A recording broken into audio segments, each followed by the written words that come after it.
Hello my dears, welcome back to another video. Today we're going to be talking about the red pill and we're going to be talking about the parallels that I've noticed that they have with feminists. So within this video I will be focusing a lot more on just Pearly things, not because I necessarily think she's like the worst or anything like that, it's just I've seen so much more of her content, likely because as a Brit her content interests me more because she's talking to people in London. So yeah, so she will work as my case study within this video. So this video was recorded long before I learnt about just Pearly things recent scandal or recent drama, whatever the hell you want to call it. So there will be no mentioning of that in this video. If you care about what my thoughts are on that, then let me know in the comments and maybe I'll talk about it. But yeah, so just in case you wonder, like, hey, since you spoke about Pearl and race, how come you didn't also talk about that? This video was recorded before that happened,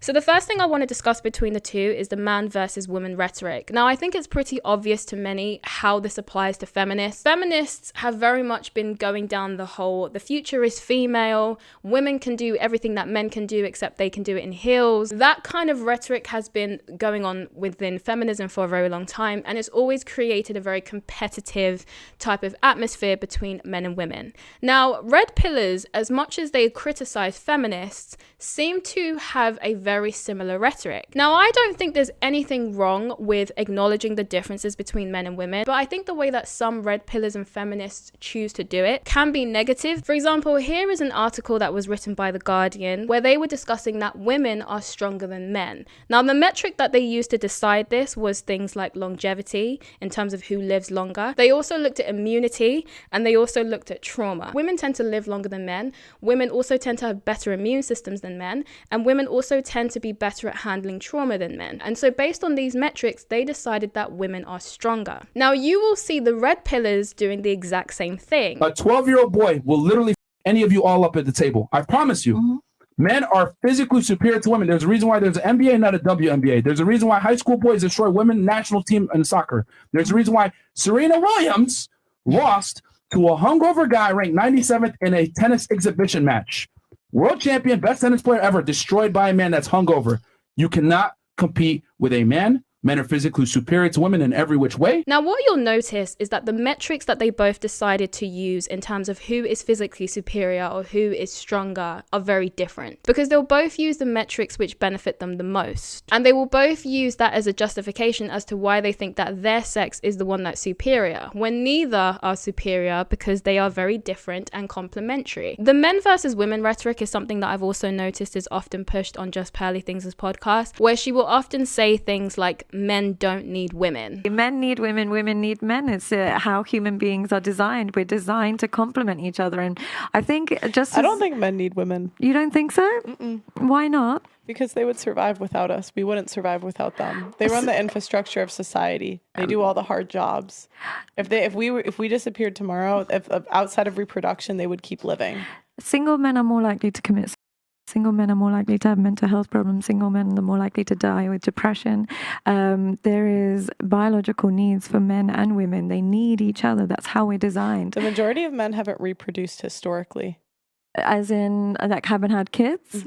What do you mean? Like, by only 40% of men have reproduced historically. And they're the ones that have survived. So I know I said outside of reproduction. Yeah. So the whole point is I understand that men would prefer to have a partner, but the whole point is society would keep on going on. If women disappeared tomorrow, it wouldn't be the same for I think men. Outside of reproduction, what does a man need a woman for? He doesn't, right? Because outside of reproduction, he doesn't need a woman. Therefore, men don't need women. Now, it doesn't take a whole lot of brain work to dismantle why that argument doesn't make any sense. Here's how nonsensical that argument actually is. Let me give you some more examples. Outside of hydration, humans don't need water. You can survive without water outside of hydration. Therefore, humans don't need water. Outside of hunger, humans don't need food. Therefore, humans don't need food. I'm having fun now. Let's do one more. Outside of breathing, human beings don't need oxygen.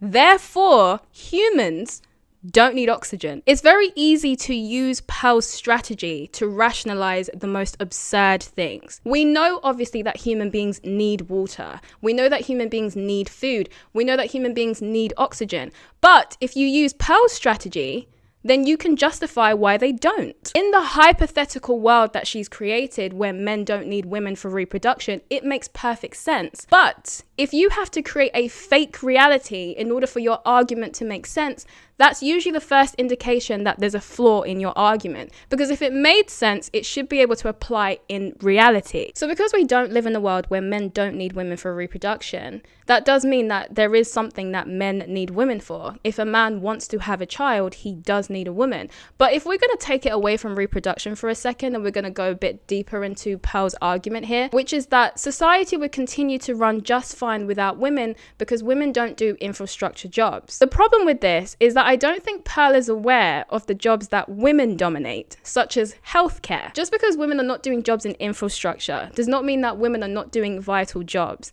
I would argue that healthcare is pretty important, no? There are plenty of jobs that men do which are vital for society and are definitely needed in order for society to function. There are also jobs in society that women dominate that are also essential for society to function. When these infrastructure workers have an accident at their job and they need to go and be cared for, who's going to be doing that then? In order for these men to go out and work and do what they have to do, who's going to be looking after their children in daycare? When these men become very, very old and are no longer able to take care of themselves and have to be put in a home, who's going to be looking after them in said home? So here again, we find another parallel between feminists and red pillars. In the same way that feminists completely ignore the importance that men have in society and the important roles that men fulfill within society that help society to keep running and functioning, red pillars also do the same but in reverse. They completely ignore the work that women do in society and the roles that women play in keeping society functioning. Men and women have very different interests, and this is what makes us very complementary. Our differences in interests are actually very, very beneficial to keeping society balanced, because it wouldn't be good if everybody wanted to do infrastructure, because then all the care-based services would have no one doing them. And it also wouldn't be good if everyone was interested in the care-based services,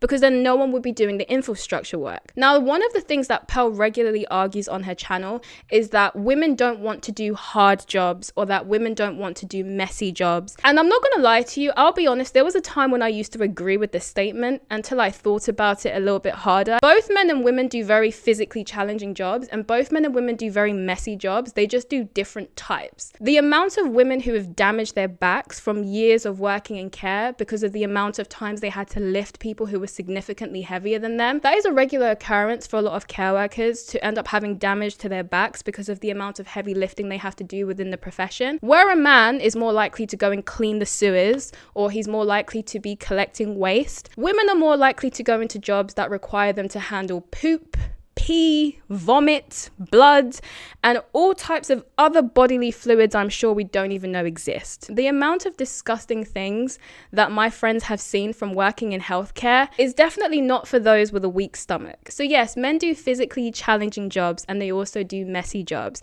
but women also do physically challenging jobs and messy jobs. They just do different types. Now let's get into the parallels between the red pill and feminists when it comes to how they talk about marriage. Red pillars talk so negatively about marriage and discourage men from getting married because they feel as though men are going to be taken advantage of, men are going to be used and abused by the courts and the divorce laws and the family court system. So like the courts favor women in general. And so like from a girl's point of view, I want to get married. Of course I want to get married. But like if I was a guy, I would have a really hard time with it. And you could say it's the type of woman, but 50% of marriages end in divorce. Women leave the majority of the time. I don't think it's the type of woman. I think it's that they're paying women to leave. And I think 60% succeed as well. When you have a contract that someone's paid to leave, like more people are going to do it. And you could argue that it's the quality of the woman, but if it's a 50% chance she can take your kids and take half. Like, if I was a guy, I would have a hard time with it. So I'm curious what makes you guys want to go through with that. So let's get into divorce stats. Now, I won't dive too deeply into this because I do actually want to do a deep dive on marriage and divorce because I do think there are quite a lot of misconceptions on social media. Whether people decide to get married or not, that's absolutely fine. But I think decisions should be based on facts, not misconceptions. Most of my audience are British and American, so let's look at those locations. So according to Harbour Family Law UK, divorce rates are currently at 42%. got slightly varying results for the US, but they're estimated to be around 40 to 50%. Many people think that divorce rates are currently at an all-time high and increasing, but this is actually false, as divorce rates are currently decreasing in both the UK and the US. The UK and the US had a slight increase in divorce in 2021, but it wasn't necessarily because there were more marriage breakdowns in 2021. It was more so they were playing catch up and filing for divorces that they weren't able to file for in 2019 and 2020 due to the fact that courts and other services were closed because of lockdown. Now, there are multiple contributing factors for why divorce rates are declining, and although divorce rates are declining, this isn't necessarily completely a good thing. It's complicated. I'll explain in more detail when I do my deep dive on marriage. These concerns and these issues are not ungrounded. There's a lot of legitimate reasons as to why men feel this way, and I do think that we should address them. I don't think that the answer is to just completely turn away from marriage altogether. Marriage works perfectly fine in other parts of the world. The places where it fails the most is in the West. And the answer to that is because it's not because marriage is the problem, it's because the culture and our laws are the problem. And so if we can fix those two issues, then we can encourage couples to stay together for longer, which will ultimately be better for society because it's better for children. But the negative rhetoric that a lot of red pillars have about marriage is very, very similar to the negative rhetoric that feminists have about marriage. In the same way that some red pillars talk very negatively about marriage and encourage men not to get married because they're going to be taken advantage of and they're going to be abused and used by the system, feminists also argue similar kind of rhetoric, but in regards to women. I want to talk to you today about how women suffer under the current system.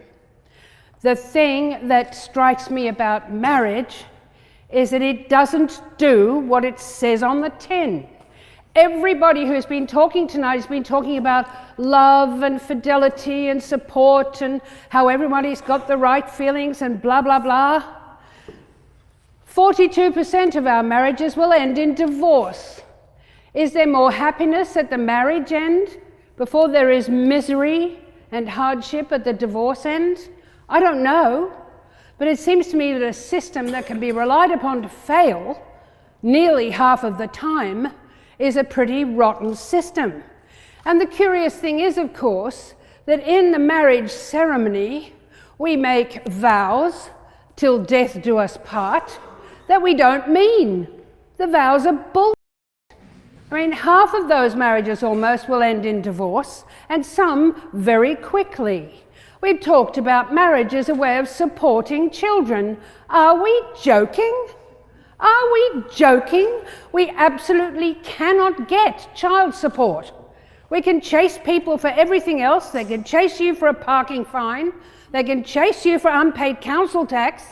But they can't get the non-resident parent, who is nearly always male. Isn't it curious? There is such a heterosexual cast to the whole ceremony. We might say the family is no longer patriarchal. Please. Of course it is. Of course. We understand we have 2 women a week killed by their partner. Were they married or unmarried? Who cares?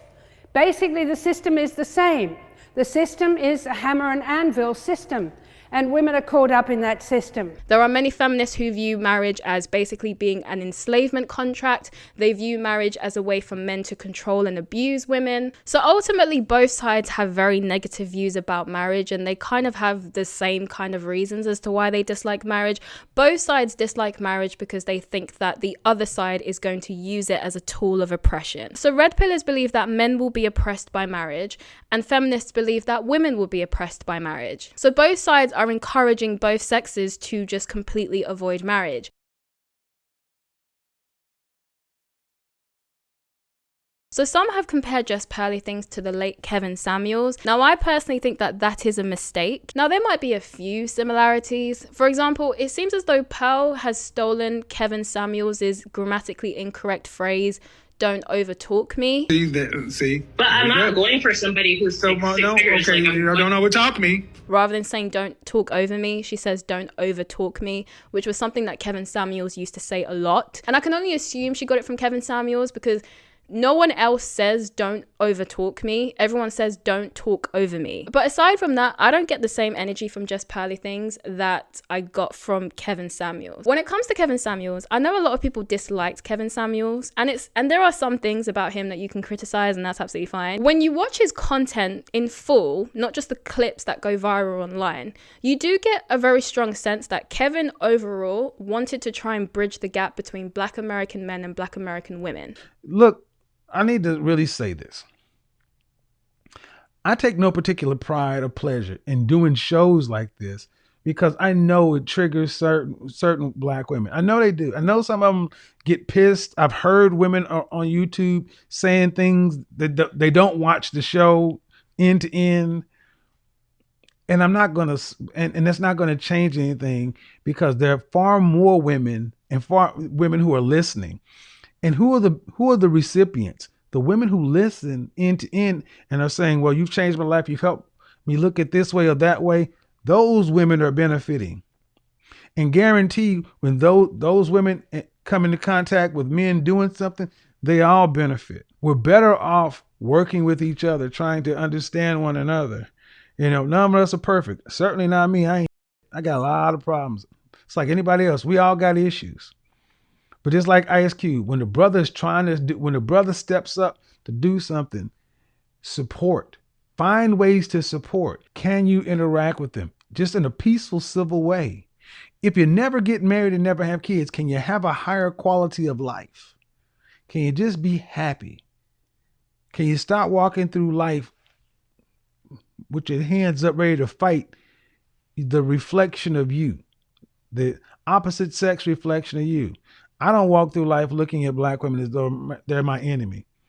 And I would hope that for the Black women who this applies, you stop walking through life assuming that Black men are somebody to challenge, somebody to overcome, to struggle against. We don't need that. I know that a lot of the popular rhetoric about Kevin Samuels was that he was just always trying to crap on Black women and that he was always trying to put them down. And the reason why this has happened is because he spoke about a lot of the issues that were very specific to Black women. For example, the fact that a lot of Black women tend to be overweight, which is not an opinion, that is a statistical fact, that Black women in countries like the US and the UK are the most overweight demographic. He also used to touch on the fact that a lot of Black women are having children out of wedlock. Again, this is a fact. In the US, something like 70% of Black women have children outside of marriage. And so one of the things that Kevin often pushed on his channel was the promotion of marriage, because he believed that more people should be getting married. And he also tried to encourage families to stay together. So would you rather have had no siblings? Me? Mm-hmm. No, I love my siblings. Then thank you. Then let's cut the crap. Life is about people and family. Life is about family. When something happens in your life, you want family. You want people who share your bloodline, your family culture. You want, when you're old and no longer to be a little cute girl doing her hair like this, you want somebody to say mama, nene, something and so forth.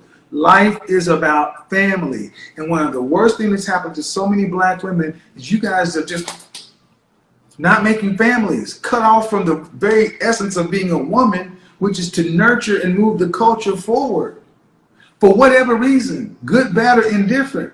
But trying to get our women to become what every other group has, women who want to be mothers and pass things forward. I'm not trying to say what happened. I'm saying life happens to us all. Right. But the point of having all this stuff or doing all these things is family, people. And for these reasons, I don't really think there's a lot of similarity between Pearl and Kevin Samuels, because based on the stuff that I've heard Pearl say, it sounds as though she very much discourages her audience from getting married. Now, this for me personally is one of my biggest issues with Pearl's content, is the way she talks about marriage. The reason why I have an issue with it is because I think it's quite evident to many people that most of Pearl's audience is Black people in the US, Black people in the UK. Now, these are demographics that already already have problems with broken homes. This is one of the contributing factors to a lot of our other issues that we have. And so whether or not Pearl realizes it or not, I don't think she's doing it intentionally. I don't think she would do something like this intentionally. But the rhetoric that she pushes about marriage is, in my opinion, a big problem. We know that statistically, children who come from single parent homes have much worse outcomes than kids who come from two-parent homes. According to the Marriage Foundation, cohabiting parents are 4 times more likely to split up than married couples. And researchers found that 1/5 of couples who cohabit account for 1/2 of all family breakdowns. Couples are 4 times more likely to split up and cause a family breakdown if they're not married. Then that would imply that marriage does actually play a role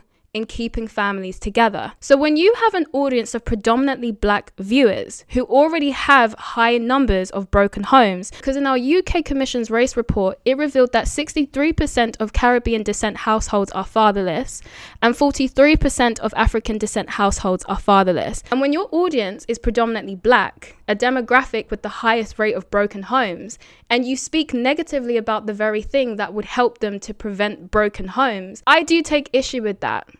Very much so, because we know the effects that broken homes have on children, and we know the negative effects they have on their outcomes. The frustrating thing about this is that Pearl herself knows that. Pearl herself has spoken many times about the negative effects of single parent households. She knows that it puts children at a statistical disadvantage in so many different ways. But yet she talks negatively about the very thing that is more likely to keep families together. It's even more frustrating because Pearl is someone who has been quite fortunate in that she comes from a more affluent background. Her parents worked very, very hard to earn their success. And as their child, she got to benefit from that. She got to experience the benefit of having 2 parents in the home. She talks a lot about the traditions that she was able to have. She talks a lot about the way her family structure had a very positive impact on her. So she knows the benefits of being a child of a married couple, whilst talks negatively about marriage to other people. And this is why I think comparing Pearl to Kevin Samuels is a big mistake, because Kevin Samuels was encouraging black women to stop having children out of wedlock. Kevin Samuels was encouraging people to get married. And Kevin Samuels was encouraging women to get back with their baby fathers if it was possible, because he understood the importance of keeping the home and keeping families together. Another notable difference between Kevin and Pearl is that from what I've seen of Pearl, she seems to be only interested in holding women accountable. I've yet to actually see her hold men accountable for anything. Whereas at least with Kevin, although most of the videos that went viral were of him being critical towards women, there is also evidence that he had the exact same energy for men, because there are also videos of him doing the exact same thing to men, but of course those videos didn't go as viral, so many people don't even know about them. Are you living an interesting life? I mean, you're 34 working in the warehouse. What are you doing that's interesting? I mean, I like to work out. Okay. I mean, I like to go out, places and visit places and stuff. Okay, what are you doing that's interesting? See, I didn't have none of that when I was a kid, man. I didn't go to my proms and nothing like that. And at 34 years old, that's your responsibility to address. It's nobody's concern but your own. No one cares what you did not have. That's your problem. That's it. I didn't have a father. That's my problem. Everybody got something. How tall are you? I'm only 5'5". Just turned. What kind of shape are you in? I'm overweight, working on it right now. Okay. You got 2 struggles already. You can't be short and fat. Yeah. 2 strikes. You got to pick a struggle. How much? About how much do you make a year? 40,000. And how old are you? Almost 40. So you're underemployed too. Why would the female of the species want to take your genes and put them into the next generation? Correct. Short, I mean, you're fat, underemployed, and unambitious. Should males like that in the animal world be able to mate? No. At 38 years old, is this where you thought you'd be in life? No. And what are you doing about it? Working out. No, you ain't working out. You're fat. That's true. See, this is why I have these conversations, because a lot of this stuff gets lost in the sauce when women start talking about women and these red pills and all this other kind of stuff. This ain't got nothing to do with women. See, at 5'5", you should be in shape for you. You have zero confidence, and you're a quitter. You're underperforming, and you lack ambition, you need to go enroll in martial arts or boxing somewhere and let somebody knock the shit out of you because you don't know who you are. Okay, so the final chapter, I know this video has been long, bear with me. So criticizing women is something that happens quite a lot on the red pill. And don't get me wrong, I don't think there's anything wrong with criticizing women. And I would say that some of the criticisms that the red pill make about women are very valid criticism. While I think it's fine to criticize some of the things that women do, I've done it myself, there's a way in which you can do it so that women can be responsive to it. What is the point of offering criticisms about women if you're not doing it in the way that women will actually listen to? Because again, this is another parallel that the red pill has with feminists, because feminists do the same thing but in the opposite direction. Feminists demonize men and say that masculinity is toxic. They push the narrative that men are dangerous and that men are predators and that men are very dangerous people to be around. We have women who are petrified of men because of all of this rhetoric. Women are so scared of being victimized by men because of all of this rhetoric. Now, the way that feminists talk about men, did it make men want to listen to them? No, it made them quite resentful, to be honest, because many of them are thinking, why are women painting us all like this and making generalizations about us when I have never done anything horrible or terrible to a woman before? This is the kind of rhetoric that some feminists have created. They've created a very anti-man rhetoric. And red pillars are doing a very similar thing, but in the opposite direction. Because if you look at the comment sections of many of these red pill podcasts, they are filled with disgruntled, angry men. Men who have so much negativity to say about women, men who are just sick and tired of women, men who want nothing to do with women. They don't want to date. They don't want to get married. They don't want to have families. You've got situations like the MGTOW, or whatever it's called, men going their own way, which is basically a subgroup within the manosphere where men have just decided they want nothing to do with women altogether. So you've got the feminists who have made women want nothing to do with men, and then you've got the manosphere that have made men want to have nothing to do with women. It's all looking great, isn't it? This is fine. I'm okay with the events that are unfolding currently. Another similarity that the red pillars have to feminists is their insistence on blaming everything on the opposite sex. Some feminists will argue that men are responsible for everything that's bad in society, and some red pillars will argue that women are responsible for every bad thing that happens in society. Now, I have so much more that I want to say. However, I think this video has been going on for too long. So maybe in the future, I'll make a video discussing the positives and the negatives of the manosphere, in my opinion. So in conclusion, when it comes to the red pill and feminism, I think that they are two sides of the same coin.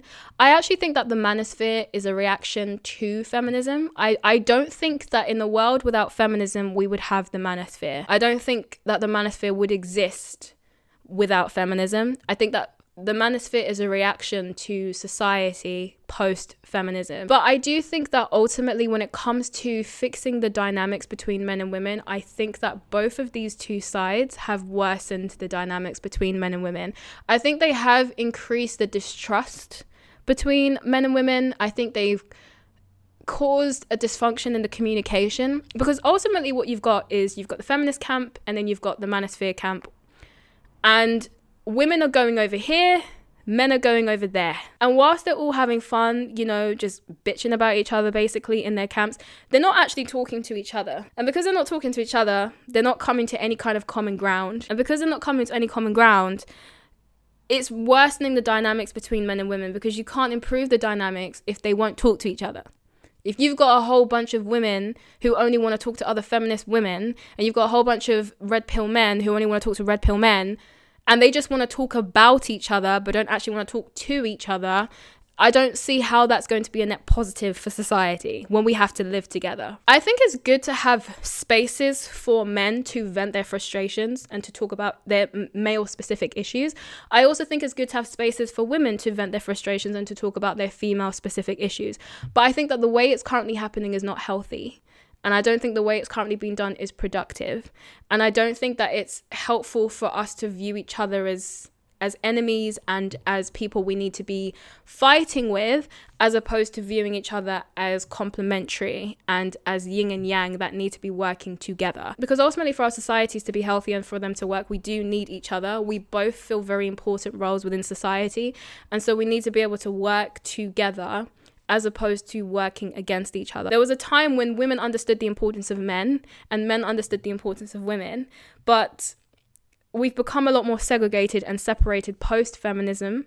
And I'm not saying it's entirely because of feminism, but I do think feminism did play a role in that. And I do think that the manosphere was birthed from the results of what happened with feminism, and they also kind of accelerated that division between the sexes.